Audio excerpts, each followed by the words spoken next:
निसर्गाच्या कुशीत तलावाच्या अगदी मध्यभागी वसलेलं हे एक अलौकिक आणि पवित्र मंदिर, जिथे पाऊल ठेवताच मनाला एक वेगळीच शांतता लाभते. आणि त्यासाठी मी आली आहे कोल्हापूर जिल्ह्यातील बहिरेश्वर येथील शेष नारायण मंदिरामध्ये. हे मंदिर आहे पूर्ण तलावाच्या मध्यभागी आणि आतमध्ये आहे प्रसन्न चित्ताची विष्णूची मूर्ती.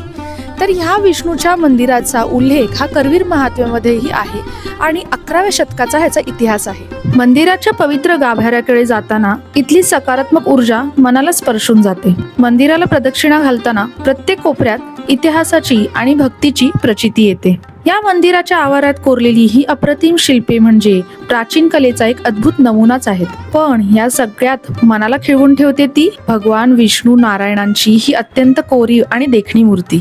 शेष नागावर शयन केलेले प्रभू, अंगावरील सुंदर दागिने, त्यांच्या नाभी कमळातून प्रकट झालेले ब्रह्मदेव आणि पायाशी सेवा करणारी लक्ष्मी माता.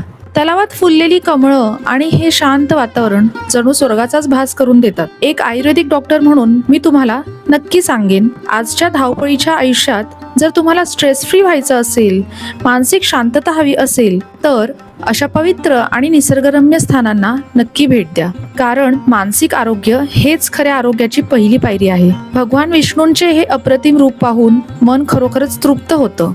हरी ओम नमो नारायणा.